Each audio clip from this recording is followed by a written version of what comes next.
all the men and women merely players. They have their entrances and exits.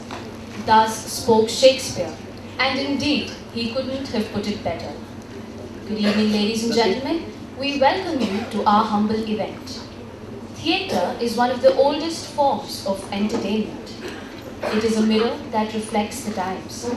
It shows us what the world truly looks like, with all its eccentricities and idiosyncrasies. It is also a powerful means of communication as it echoes the feelings and emotions of the spectators. At first glance, a law school is not the ideal place to host a play. But ladies and gentlemen, this is not any other law school. As future lawyers, it is our duty to make the people aware of the laws and regulations of our country. Also, as organizers of various prestigious moot court competitions, we must know the subtle differences between a trial and an appeal.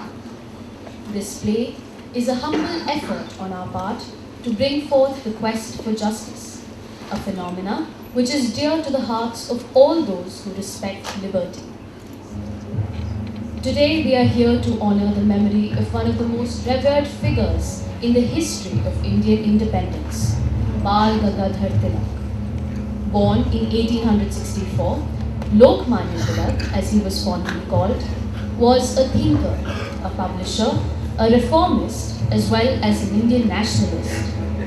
Most of us would know him as the editor of the popular vernacular newspapers, the Kesari and the Maratha. However, few of us know the brilliant lawyer that he was. In 1908, he was charged with the offence of sedition for voicing opinions on the inefficacy of the British rule. Facing a biased jury, an unheeding judge, and a fierce opposition, Lokmanya Tilak knew his fate was inevitable. But that did not prevent him from going through 8 days of brilliant legal argument. The parting words of Tilak have been immortalized as etched into a marble tablet in the Bombay High Court, the very place which ironically sentenced him to 6 years of deportation. In light of the circumstances prevalent today, it is even more important that we reaffirm the pledge taken by our forefathers to keep India free from any form of oppression and despair.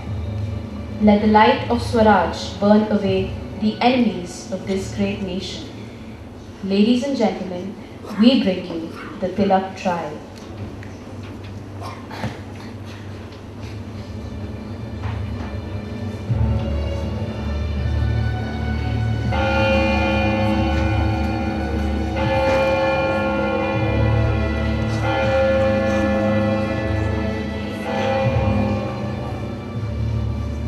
All rise!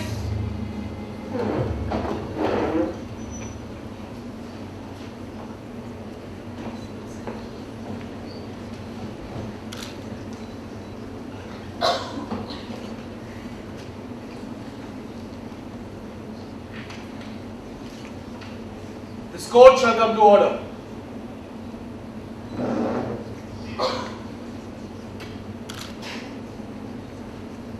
The proceedings of the court shall commence.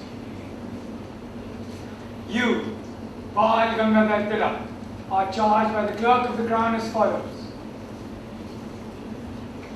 That you, on or about the 9th day of May 1908, at Bombay, being the printer and publisher of a certain vernacular newspaper entitled the Kesari, by the printed words attempted to excite feelings of disaffection towards the government established by law in India. By publishing in the issue of the said newspaper on the 12th of May 1908 an article headed by the words having the effect of provoking the common populace, in columns 4 and 5 of page 4 and columns 1 and 2 of page 5 thereof, and that you thereby have committed an offence punishable under sections 124A and 153A of the Indian Penal Code, and within the cognizance of the High Court of Bombay. Given under my hand this 13th day of July, 1908.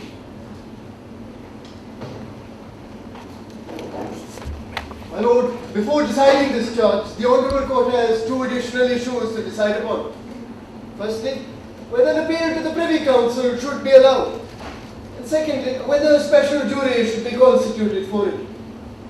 My lord, the ramifications of this case will be vast, and owing to its importance in the current political scenario of India, as well as the legal precedent, it will no doubt say, it is humbly prayed that a special jury be constituted for it. Does the Defence Counsel wish to say something on this issue? Yes, my lord. The rationale for which has already been submitted to this honourable court. There is no need for constituting a special jury in the matter, as certain grounds exist for this contention. First, in all fairness, it is the privilege of the accused to be tried by the judges, majority of whom are neither Europeans nor Americans. My lords Mansfield and Fitzgerald have held that this privilege is of supreme importance to the accused, as there could be a great bias if he were to be tried under the thumb of a foreign jury. Also, it would affect his right to a fair trial granted to him under the criminal laws. Second, the jury not being well versed in Marathi and Kesari being published only in Marathi would have to rely on the official translations of the article, Your Lordship, which could lead to grave injustice, as the translations, even by the best of the scholars, could lead to a cloud of uncertainty over the intended meaning and not convey the feelings and expressions of the accused. Third, the impact of the article on the minds of the Marathi readers would not be the same as that on the minds of the Europeans. In this case, for example, a foreign jury would have to determine the effect of these articles on the readers of the Kesari in exciting disaffection against the government in power. Your Lordship, jurists fluent in Marathi would be far better adjudicators of this. Finally, Mr. Tilak over here is charged in section 153A, where he is accused of exciting the feelings of Indians against the government in power. Your Lordship, it would be the very same people in power, his accusers, who could be trying him for the alleged offence. Now, does that not violate one of the basic canons of natural justice, that a person cannot be a judge in his own case? Your Lordship, that is the defence's contention.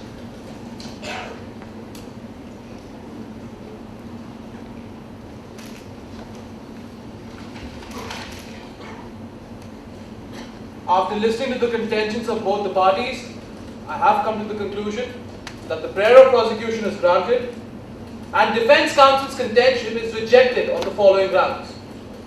Firstly, under section 276 of the CRPC, a special jury is necessarily summoned in all cases punishable by death. Further, it has been the practice of this court to impanel a special jury in cases requiring a more complex understanding of socio-legal issues. In the present matter, it would be in the interest of Mr. Tilak here that he be tried by a jury more well versed with society and its functions. Secondly, it does not make any difference as to who makes the translation, so as long as they are competent enough to be presented in this court. The prosecution shall now continue with its preliminary arguments. Your Lordship, we find ourselves in a unique position today, one that would set a benchmark in the history of justice. We are here today to try this man, a man of great standing amongst the common populace. He has the power to stir the minds and hearts of his followers and lead them in any direction he sees fit. One would think that a man of such intelligence and stature would understand the responsibilities that came with such influence. But alas, gentlemen, this is not the case. Through his words and actions, Mr. Tilak has not only attempted to condone the heinous crime of the brutal murder of innocent civilians, but has gone a step further and justified the act as a natural consequence of the misgovernment of the British Crown. Mr. Tilak attempted this folly by publishing articles that were not only defamatory, but may also spur further violence and antagonism towards this government. And this, gentlemen, is simply not pardonable. Let us look back now. Cause, the crux of this whole affair. I take you now to the 30th day of April 1908, to the district of Muzaffarpur, where but the reprehensible deed was done. On the 30th of April 1908, two youths, Prafullah Chaki and Khudiram Bose, stationed themselves outside the European Club, waiting for the carriage of Kingsford. The time was around 8:30 at night. As soon as the carriage was sighted, they flew into action.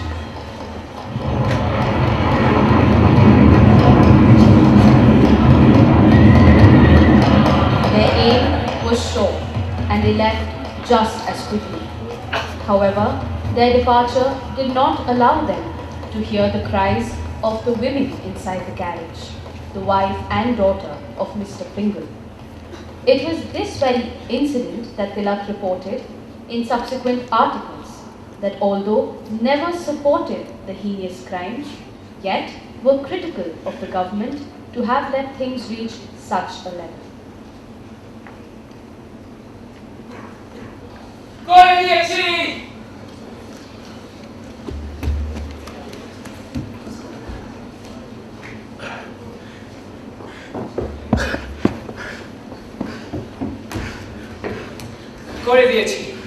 It is done. Good! Now let us flee before they catch us. You go that way, I'll go this way.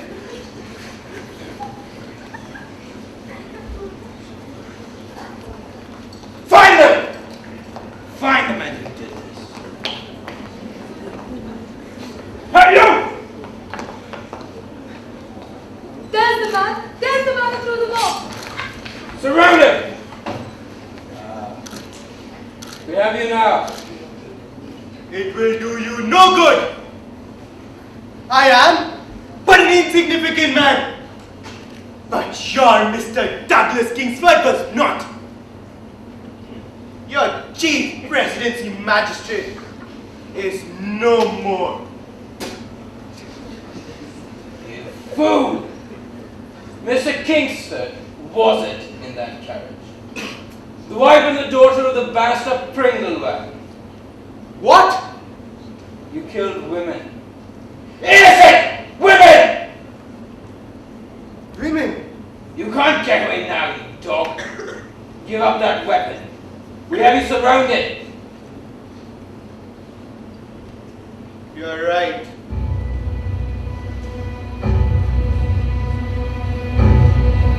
No, no, stop it!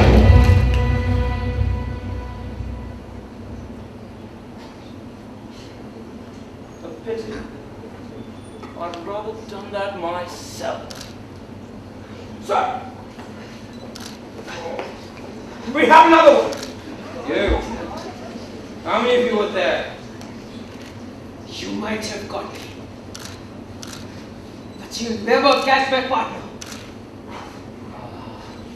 Your partner, it seems. Well, you see, we didn't need to. He did quite a fine job himself. Prafullah! Don't grieve over his body, swine! You'll join him soon enough. Take him away. Yes, sir. And as for this filth, have it out of my sight. Wait. Have his head chopped off and hang his headless corpse in the town square. Let this be a reminder for those who try to usurp the British supremacy at what lies await. Men, fall back.